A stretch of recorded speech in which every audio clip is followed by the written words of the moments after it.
a little bit from your new book, A Decent Ride, for us? Yeah, I'll do that. Does everybody know what a decent ride means? What it pertains to? Because it's kind of slightly different in America than it is in Scotland. It's kind of got a double meaning. It means if you call somebody a decent ride, it means that they're good in bed, basically. But it also means kind of, if somebody's had a decent, if you say that, I was going to use the example of Peyton Manning. If you have a sports person who's retiring, you say, "Oh, they've had a decent ride," but probably not the best example to use in this circumstance. This is about a taxi driver in Edinburgh, and taxi drivers in Chicago. It's a very different sort of thing. That a taxi driver in Edinburgh is usually, taxi drivers in Chicago or in American cities, they tend to be people that have come into the country, tend to be immigrants, kind of low-paid workers. Taxi drivers in Edinburgh are the exact opposite. They're total fucking bastards. Every single one of them. They're all kind of white, indigenous guys who've worked in the building trade for years, and they've got fed up working in construction sites, and that's what they do. As soon as they get money, they buy a taxi. So everybody that's dodgy in Edinburgh drives a taxi, basically. And this character is called Juice Terry. He's a guy that I've kind of keep coming back to. He's a sort of he's a serial kind of philandering guy. He's a drug dealer. He's a kind of gonzo porn star. He makes his own sort of pornography. But worst of all, he's a fucking taxi driver in Edinburgh, which is kind of beyond the pale thing to be.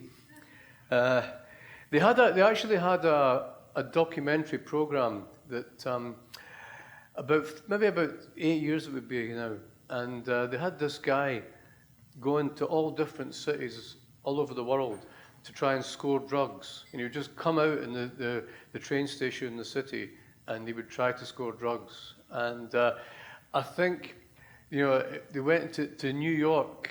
It was like 22 minutes it took him before somebody offered him drugs. In Edinburgh, it took 18 seconds. He jumped out of the train into the taxi. And the taxi driver goes, "You want to sort it out, pal? What you want? What you looking for? Speed, cocaine, bit of acid, bit of smack."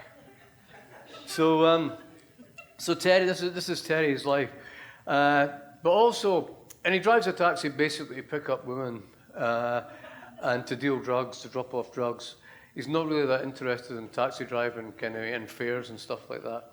But we've also, the story takes place when we had the first ever hurricane in over 100 years to hit Scotland. And it was called, it actually had a name. It had a kind of, they give them like Hurricane Katrina, and they give them sort of kind of women's names and all that. But the locals called it Hurricane Ball Bag. And a ball bag in Scottish is a scrotum. So the hurricane was called Hurricane Scrotum, which is quite a strange thing, because as soon as people start calling something like that in the vernacular, the news media actually embrace it. And so you have the plummy newscaster going, so-called Hurricane Bobag made his presence felt. So it's a bizarre place. And the longer I'm away, the more kind of strange it kind of seems. So Hurricane Bobag's about to hit Scotland, and here's Juice Terry, kind of just a short passage here. "Talk about fucking warning bells. It's pissing wet with these gales, and there's this lassie walking down Queensferry Road, which is fucking deserted. She's heading towards the Forth Road Bridge. At this time, and in this weather. A fair's a fair, but Besides, the jumpers are usually guys. Very seldom do you get fanny try to top itself that way. Aye, they put us on a course so that we could spot the Harry Carey crew. They tell us all the things you need to say to stop them, like counselling and that. Not that I ever fucking will bother, Some cunt wants to jump, let them fucking well jump, Never mind that nanny state George Bernard Shaw's. Some cunts made their mind up about it. They must have fucking good reasons. It's not for the likes of a total stranger to say otherwise. Wouldn't it be me anyway? Jump off a cliff, then some bird phones you up the next day, deciding she's going to give you her hole after all. Nah, fuck that. Too much to live for me, eh? Mind you, I can understand how some gadgets that aren't getting a ride would want to jump. Fuck that for a game of soldiers. But with a lassie, it's different. Nobody in their right mind wants to see a good bird going to waste. A bird's minge is meant to be all hot for the rumpy-pumpy, not all cold, stretched out on a slab, although there's some dirty cunts that would fucking go for that. I blame that fucking internet. Letting bairns watch extreme porn when I've not even had a proper fucking wank. That would fuck any cunt set up. Too right. I mean, I've made the odd scud flick, aye, but it's I being consenting adults, nae fucking dodgy stuff. So I stops, and the lassie gets into the cab. Her hair's plastered to her head by the rain, the long black coat's heavy with it, and her eyes are all fogged over. All right, doll, bit blustery to be at the night, but never heard the hurricane ball bag. But this bird, she's just standing there, staring off into space with eight dark eyes, probably brown, set in a roundish face. The lights are on, but they can't see him. The bridge, she says in an accent that's either posh Scottish or English. So what's happening here at the bridge? She suddenly looks at us all offended, like it's none of my business. Didn't look at us like that, I'm gone, with that moosey face on. See if you jump off that bridge, it's my case, the police get on. I've got to ask these questions. She's looking right at us. Her moose gone all tight, like I've rumbled her. But that's up to you, I shrugs. It's your business. Just tell me if you are, so I can give the busies some story. Like you told me you were going to your sister's in Inverkeithing. Then you said you were sick and you had to get out and puke. And the next thing, you just couch yourself right over that rail. That sort of shite. Got to cover my arse, but She puts her head in her hands and mumbles something I didn't catch, then jerks up and goes, I can get out here. No, I'll take you to the bridge. I shakes my head. The way I see it, if you're determined to do it, you fucking well will. And it's kicking up big time outside. Might as well go out there in comfort, eh? And she doesn't even flinch at that. Tell you one thing, but puts her in the picture. You're no getting out of here without paying your fare first. I wasn't. I've got money. She reaches into her purse. How much? £70 and some change. No being wide, I goes, glancing in the mirror. But you might as well just hand it all over. If you're sure, like. That would be a wasted dosh, eh? Jumping with all that in your pockets. No being wide, like. The lassie looks angry, staring at us for the first time, then shrugs and settles back into the seat. If I was ever in any doubt that this was the right time to leave this fucking place, you would have convinced me. And she reaches forward again and shows me the contents of the purse. I stops at the red light, reaches through the Judas hole and takes the puppy, crams it in my pocket. The road's empty, thank fuck. I'm not being funny, and I'm not trying to stop you, genuine, but I've got to ask, what's a good-looking young lassie like you want to do this for? You wouldn't understand. Nobody does. Well, explain to us, I goes, because they said that on the course. Keep them talking. Get them fucking talking. What's your name? I'm Terry, by the way. I get known as Juice Terry because I worked on the juice lorries way back. Sometimes Scud Terry because, well, I'll not bore you with the details. My name is Sarah Ann Lamont, she says, like she's a robot. I get called Sal, S-A-L, Sarah Ann Lamont. Right, you flew up here, Sal? Yeah, Portobello originally, but I've lived in London for years. Lamont, you said? Aye? Yeah. At least it isn't Lawson. Thank fuck, you've got to check with that cunt of an old man of mine having chucked his spunk around town like a lunatic spraying asylum walls. What's it you do down here like? What sort of work are you in? Another bitter wee shrug. Then she pushes his wet tresses of hair out her eyes. I write plays, though the rest of the world seems to disagree. No, got a fella in there. Somebody who'll be worried about you. Ha! She laughs cynically. I'm fleeing an emotionally abusive relationship. I'm back in my home city with a specially commissioned play at the Traverse. It was supposed to be the return of the prodigal daughter, but the critics have not been kind and I've had enough. Does that answer your questions? So you're going to kill yourself over a fella in a play? You don't understand. Find another fella! Write another play if that yin was shite. I shot this prisoner of war scud flick once. They do like it up them. Wasn't it that great? But it didn't deter. It wasn't shite, she goes, now angry for the first time. You just don't get it, but I'm not surprised. All right, so the bird's going to be fish food in 20 minutes, but I'm not that struck in her patter, eh? Oh, I see. I didn't understand because I just drive a cab. Is that it? Because I drive a taxi. I can't be expected to understand the complex mind of an artiste. I didn't say that. I've done a fair bit of acting. No stage, but screen. I understand the process I'll have you, Ken. I tell her. People think that Scud's just about banging away. But as my mate Sick Boy says, we're telling a story here, and you've got to ken your lines, and you've got to be able to hit your mark. I'm not saying I'm fucking Brad Pitt, but then again, I'm not saying that cunt's just Terry. Last year when we were shooting Dr. Scheme, a thorough examination, I had to stick one thermometer up this bird's fanny, the other up her arse, and say, the Horace Hall is the one that gets his fat dick, baby. Sounds fucking straightforward. But it's not that easy when there's cameras on you, lights shining in your coupe and a boom mic overhead and Sick Boy prancing about shouting fucking orders at you. But she's off on one bit. Oh, good, let them talk, the boy in the course says. All I ever wanted to do was write. 4 years of my life went into that play and they didn't get it. They didn't get me.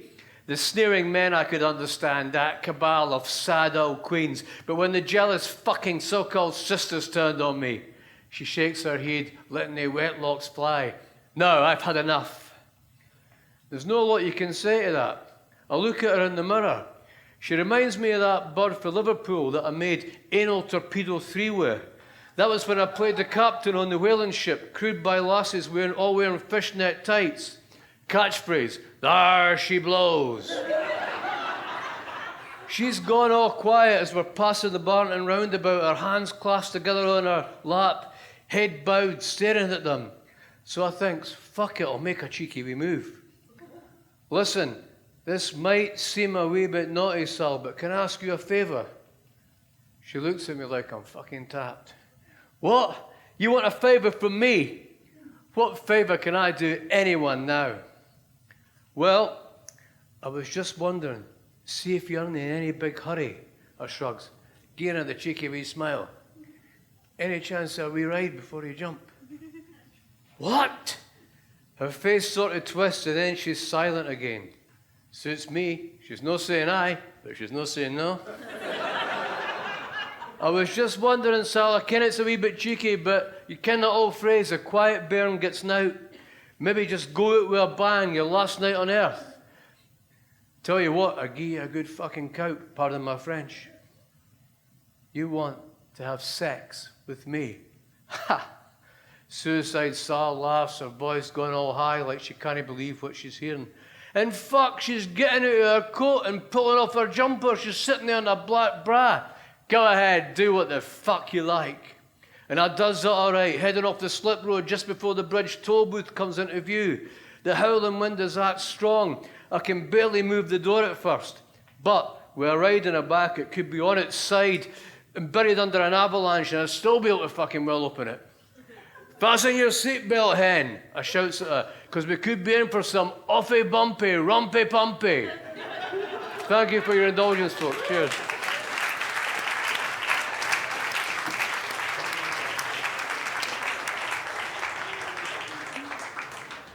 So when you take characters from former books, it's not exactly like a traditional sequel. How would you sort of think, how do you think about it when you're doing it?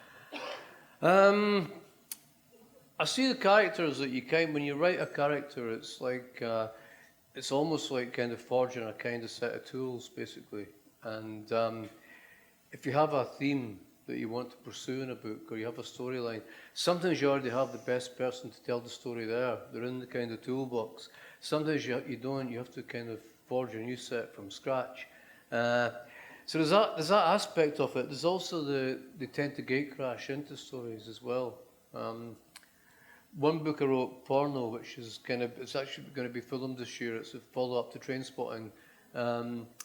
It was, Sick Boy's the kind of from Trainspotting as the major character in it, but I didn't really see him as that character until I got halfway through the book, and I realised that this is a character that, this is this character. So I then had to kind of get to tell the backstories about the other guys and what they've been up to.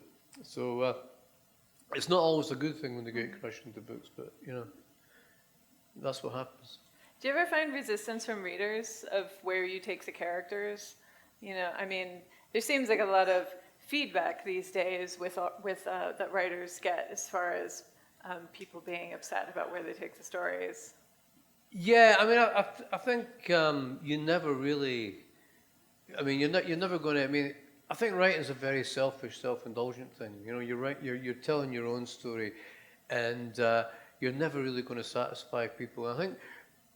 You're never going to satisfy everybody, and I think the more books you write and the more time you spend with these characters, the more people get invested in them, and they have their own kind of trajectory for them. And I think it's like if you kill off a character, for example, people maybe get a bit upset about that. But writing's a selfish thing; it's a selfish bastard's game, and you can't afford to care, basically. So the theme of this evening is the theme of this evening is seven days of genius. So we've been asked to discuss genius. You came to the right place. We're very sophisticated here. So it seems to me that what we think of as genius is just like the right intersection of the right person and the right moment and the right theme or the right idea, and then it just sort of opens up a whole new conversation. After David Bowie died, there was so much outpouring of people who were like, he was speaking about misfits and weirdos, and somehow talking to the misfit and weirdo just in everybody. And it seemed like there was that same kind of conversation about Trainspotting. Like you were talking about a moment that really did transcend the setting of the book. What do you think, how was it for you to kind of get caught up in something where you were writing something and all of a sudden it became a work of genius, I think that I think what happens with any kind of art, if it has any kind of resonance at all, it's usually tied into something that's happening socially, and I think that's what I don't really believe in kind of genius as such. I believe that there's a kind of, as you said, there's some kind of vectors that kind of cross over at a certain point. And it took me a long time to work out why something like Trainspotting would be so globally sort of popular and have legs as a phenomenon. And it's only fairly recently. I thought it was the characters would kind of be in Universal, and everybody knows people like that to a greater or lesser extent. But there've been characters like that in fiction before. But I think what it is about is it's about. I think the reason it has that resonance is because it's about a society that's in transition, basically, and the world that we have, and in the Western world, is in transition. It's in transition from a world of work, of paid work, basically, of capitalism, of profit, of workers' wages, into a world of not paid work, of unpaid work, and it was the traditional working class, these characters that I was writing about in Trainspotting, that bore the kind of brunt of that in the 80s and 90s. And now it's percolating right through to the middle classes and kind of, in some cases, even the upper middle classes, that there isn't going to be work for people. We're transitioning to this kind of society. So, and what happens is when you have a transition, it's happened right through, kind of right back to the medieval times. You have an epidemic, and the epidemic we have is drugs. Because drugs kind of, they fill in the vacuum. So it's not so much about drugs. Drugs are more symptomatic of that kind of transition, that economic and social transition that we're going through, which is something that's going to take generations and generations to work itself out. Mm-hmm. And we've conned ourselves. We've had all things like, and we had like the real estate bubble. We've had the dot-com bubble to con ourselves that we're moving into new eras of economic dynamism under capitalism. But what's happening now is it's running its course. And I think, ironically, what we've done in America and Britain, from kind of Thatcher and Reagan onwards, is that neoliberalism, which was supposed to kind of be a higher form of capitalism, a higher development of it, is actually kind of exacerbating its decline. It's like kind of feeding a sick person poison, basically. So. And I think that the social democracy, which is in terrible health in Europe and has never been in any kind of health at all in America, ironically, is the kind of friend of capitalism that could have eked it out a bit longer and made that transition a little bit easier. So that's really what Trainspotting is about. I think that's why it's had that resonance, and I think that. All the books that have had that kind of resonance have all been about something like, the Fight Club, for example, was about the first group of Americans that are going to be poorer than their parents, the first generation of Americans. That's never happened in this society before. So I think these things, I think books that kind of survive and that kind of bleed into the popular culture in that way always have that thing going on.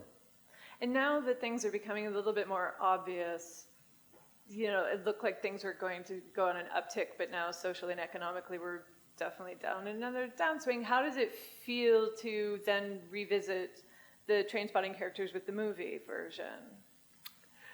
On a personal level, it's great because I think when we bonded very strongly 20 years ago, and most of us have kind of kept in touch, and to get everybody back in the room again, in one place again, is absolutely fabulous. It's like a kind of, it's like a big family get together, and so at a personal level, it's great. But it's a massive challenge on another level because nobody's interested in watching somebody else's family photographs. It can't be about the pleasure was all theirs type of thing. We have to come up with something that's interesting and vital and says something not only about these characters but also about the world that we live in.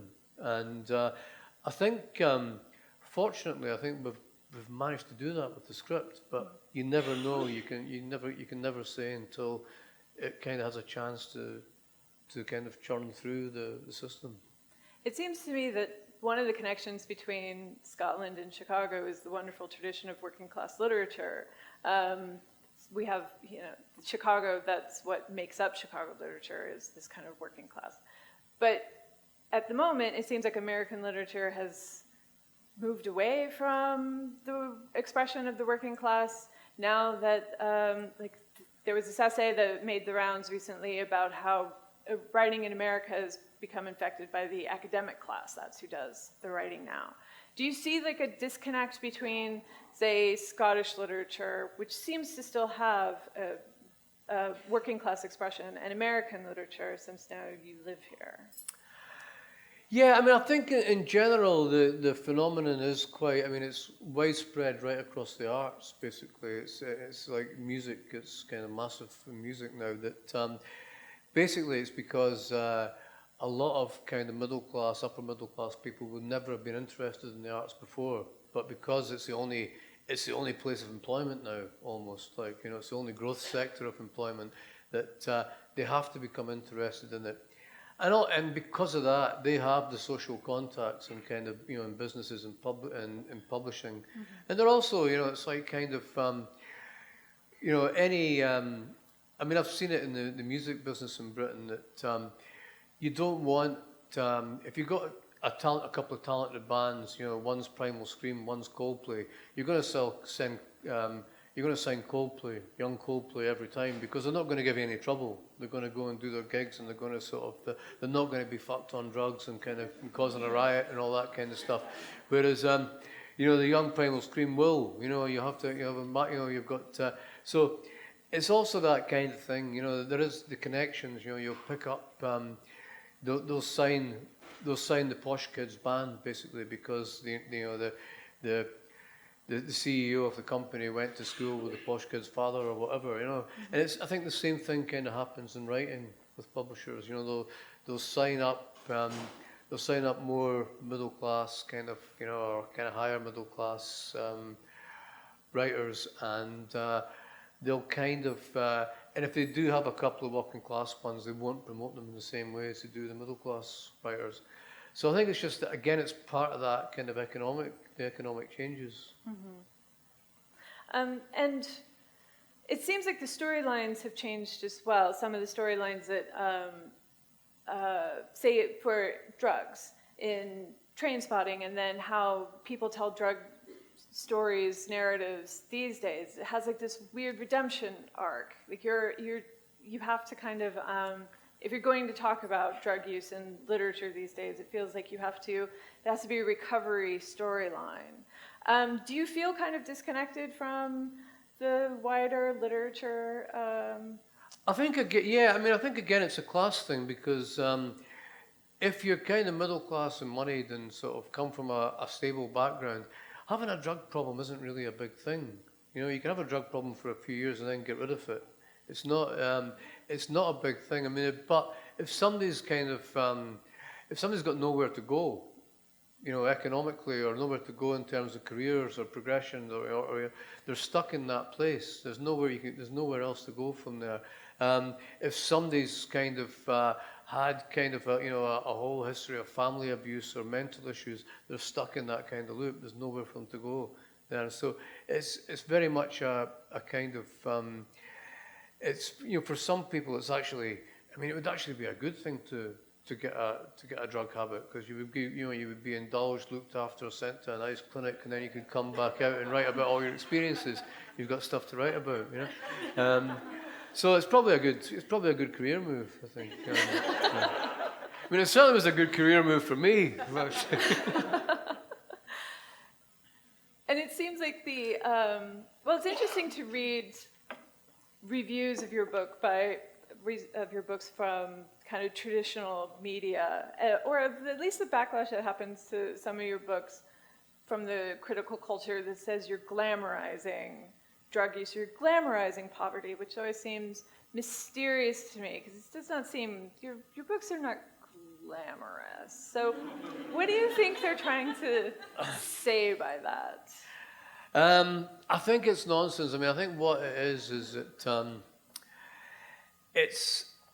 there was a kind of in Britain there was a 60s 70s kind of kitchen sink social realism, and you had all these people writing about or doing dramas and doing films about poor working class people who were getting fucked over by the system. It was almost docudrama, and the idea was that you would shame those policymakers into giving resources to people. So it had that kind of, it had that purpose.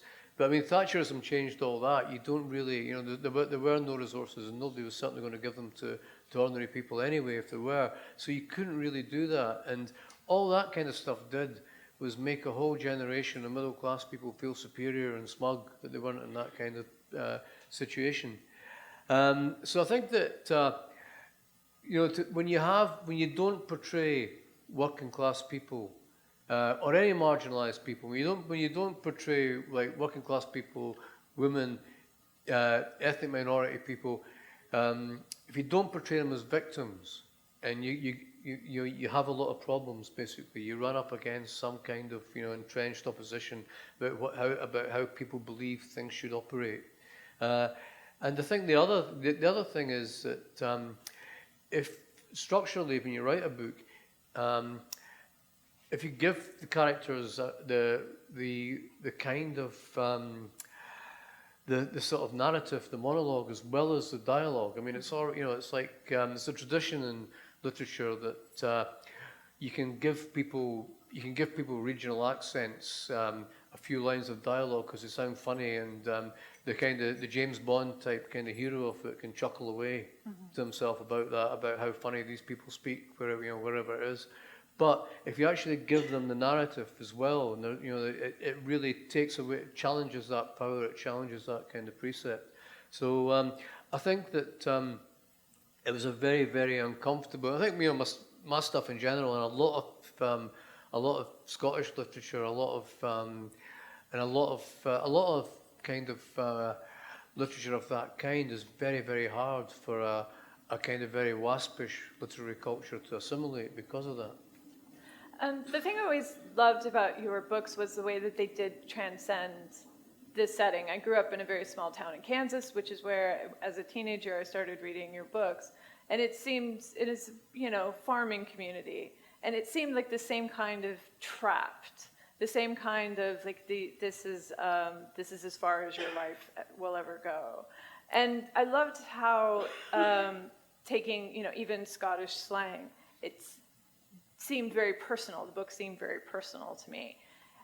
So it seemed like there's stories that we want to tell about that situation when you're not in that situation, which is that you're a victim, or that if you work really hard, you can overcome your obstacles.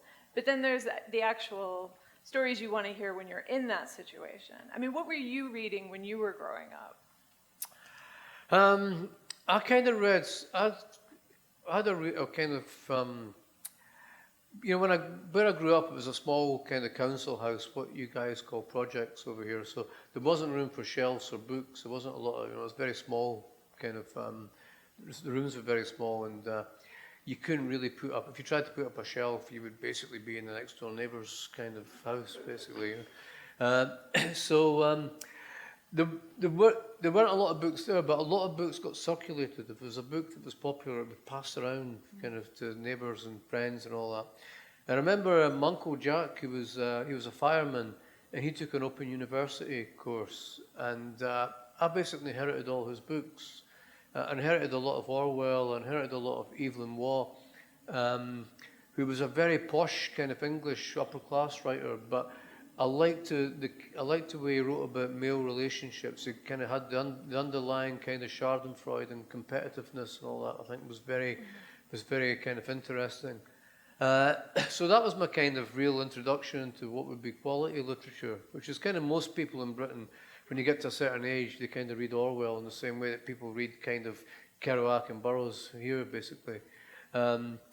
So from there on, it just kind of, it mushroomed there. I got into a lot of Scottish writers like McIlvanney and Kelman and Alistair Gray, Alan Spence, and then I got into American writers, all the guys that people get into here, like Burroughs and Ginsberg and Kerouac and Richard Brautigan, all that kind of stuff, and then you go, you start to move into the more classical stuff, like kind of when you hear like F. Scott Fitzgerald over in the UK, the Brontes, and you just basically expand out, and then you get into European and Russian stuff and all that. So it's like once you get reading becomes like, I think especially when I was in my teens.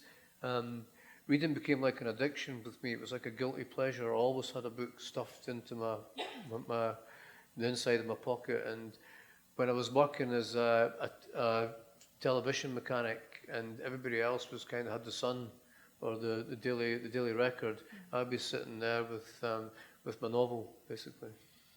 And what about music? There seems to be wonderful musical influence to your writing. So what were you listening to then?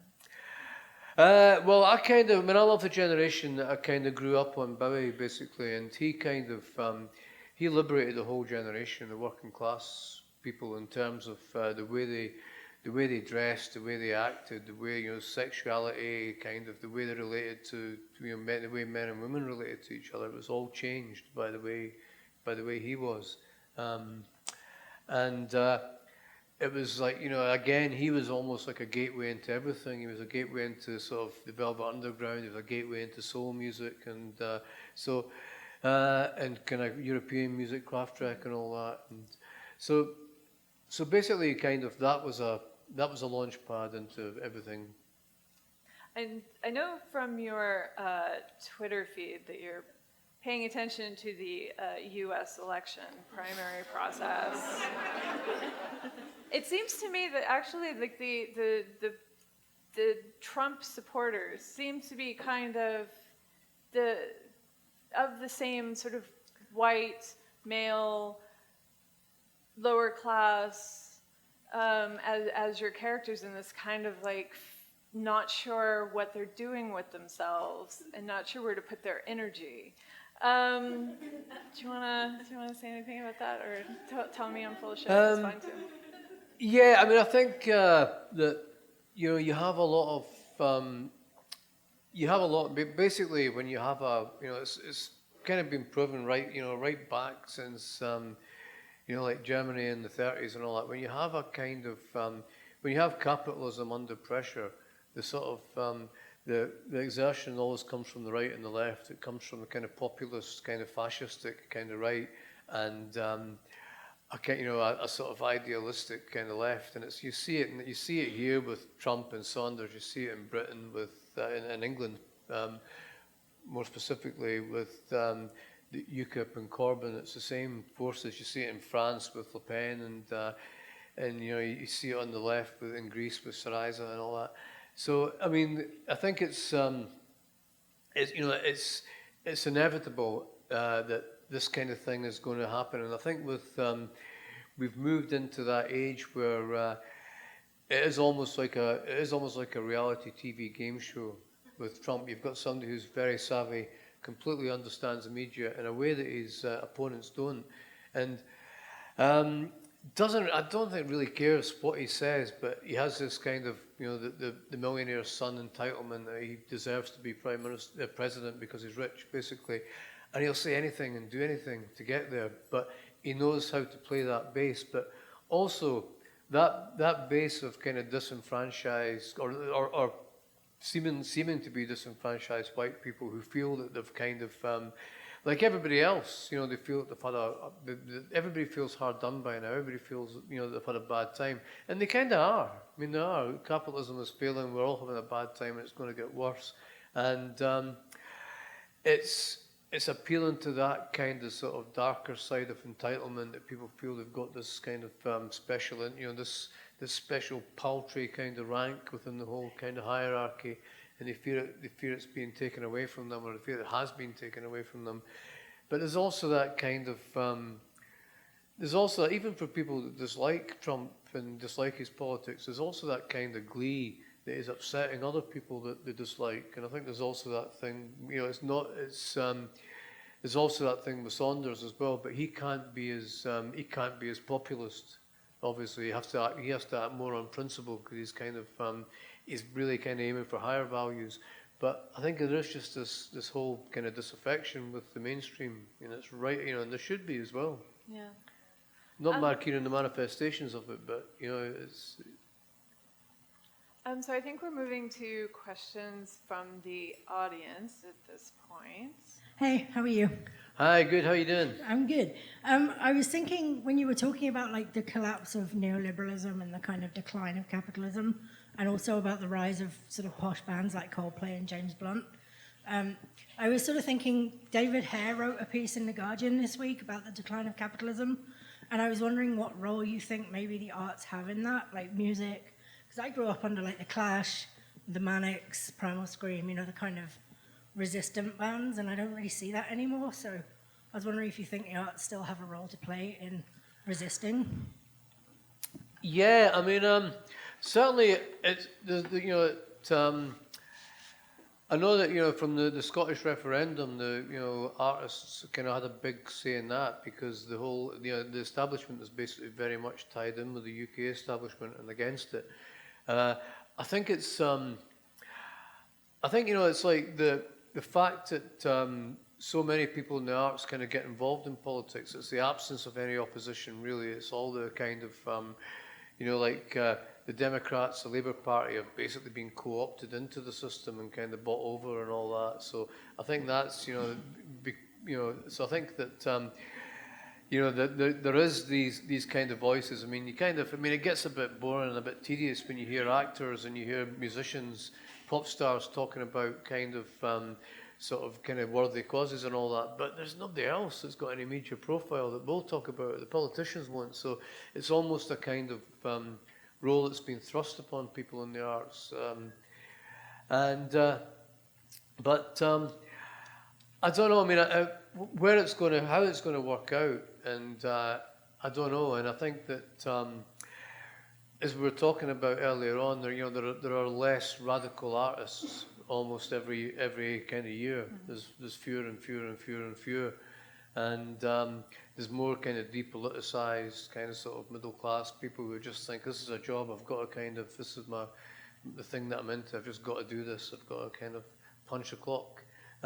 So I don't know what will happen. I mean, I think that against that, I think that the real attack now of neoliberalism is on the middle classes. I think they've destroyed basically the working classes and the welfare state and all that, what's left of it. And the main part of the project is to transform the assets of middle class people into debt, convert assets into debt, and basically they do that through their kids. They do that through education. They do that through in the education institutes and the bank. The banks are working kind of together on all these loans and driving people into debt. So eventually, when people's parents sell the house, the money is used to pay off all these debts that the kids have accrued, rather than being something of wealth that's kind of passed on. It's gone to the banks, it's gone to the colleges, and I think that the grassroots pressure there will come from middle class kids who actually say to their parents, "Look, don't fucking bother sending me off to college. Just give me the money when you die or when you go to the retirement home. Just give me the money, basically, because I'm not going to have any job, So give me the money for the house at the end of it. Don't give the banks the money. Give it to me."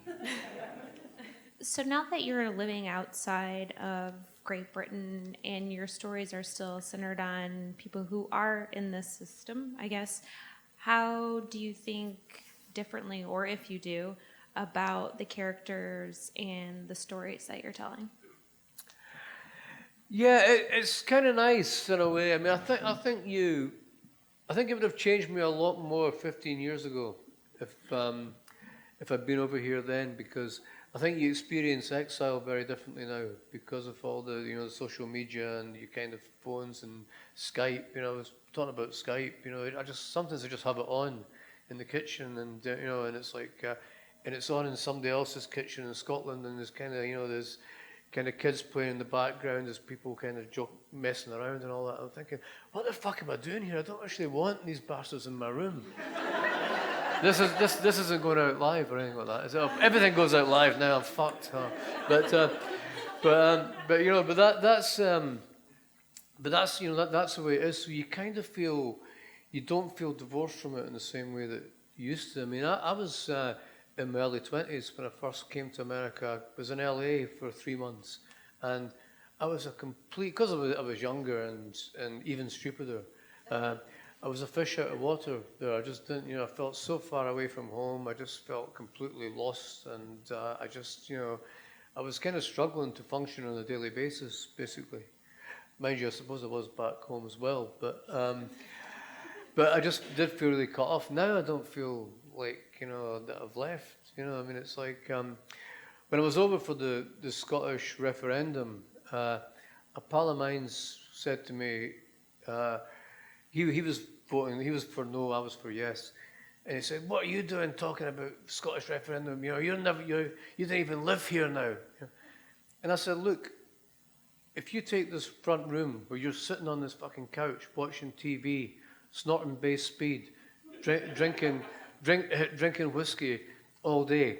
If you take that room as Scotland, then you're in Scotland more than me. If you take the rest of it, I'm in Scotland much more than you. I'm over here 3 or 4 times a year, and I'm actually out. I'm actually talking to people and doing things. You're sitting on your arse watching fucking Sky Sports and snorting base speed and drinking cans of Stella.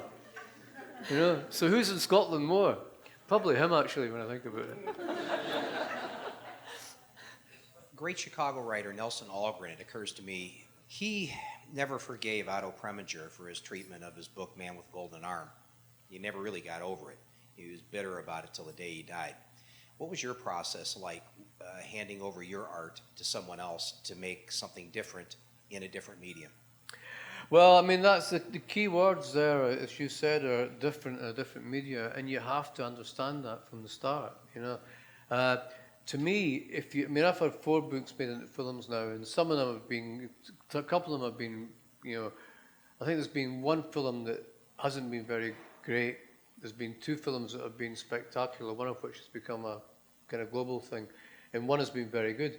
And I think that it's, you know, I love them all. It's a win-win situation when you get your book made into a film. I mean, when you think about it, people get, you know, a lot of writers kind of, that I know, get that thing of, oh, the book, and the book's still going to be there. I mean, all the film is an advert for the book, basically. More people will experience a book through the film, even if it's not a great film. More people are still going to look at the book. And, you know, if the film's fantastic, you just say, oh, they made that, you know, they had this great source material, they couldn't have done it without me, this is fucking, I'm the boy here, like, you know, it's all mine, really, you know. And if it's terrible, you just go, oh, they fucked up my book. Read the book instead, like, you know. So, I mean, it's win-win. There's no downside to it at all. And I can't understand why writers kind of, a lot of writers feel that they have to be curators of their stuff. That it's all about this kind of, you know, it's all about protecting. You don't protect a book. A book's out there, you just let people read it. I'm curious about your writing process and how it's changed over time. What things have you hung on to, and what have you let go, and how do you work? Well, I've still got my plastic Dalek on my desk, which I press and it goes, exterminate, exterminate. You know, it's like when I can't think of something, I just think, I'll press the plastic Dalek for a bit, you know, bomb around the desk, shouting exterminate, exterminate, and that's kind of good fun. That kind of jolts me into something. Like, and I mean, I kind of think that I'm a bit kind of strange about that kind of thing, because I kind of, I think part of the fun of writing a book or having a writing project, if it's a book or a screenplay or even a stage play, is to write it in a completely different way, you know. So, as well as obviously trying to do different content. I mean, I think that it's nice to work in a different way. I mean, sometimes some books I kind of feel that I want to just almost like put in a night shift and become nocturnal and just write through the night, and then. But, you know, it's terrible because, you know, you can't have any social life or you can't have any kind of family life when you do that thing. It just messes everybody up. So the pressure is to kind of do a more 9-to-5 thing. But I still do try and mix it up. I still do like to, sometimes I'll go something, sometimes I'll just take off to a cottage or a hotel or something like that and just, you know, stay there for a month and say, I'm not coming out of this room until I've got a first draft of a book. Other times they're just kind of bumming around town, just kind of, you know, sitting in coffee shops and all that, just writing sort of bits and pieces off. And you can do it, you know, I think it's nice to mix it up. I don't think it's good to feel too comfortable about how you actually go about these things. And I think that's a product of me basically kind of, I mean, most writers are the same, you know, you kind of, you don't start off as a full-time writer, you have a job and you're basically stealing time for your employer. And you become very adept at it, and I've still got that kind of like, you know, I'm thieving time kind of mentality. Thank you, everyone, for coming out. And thanks very much.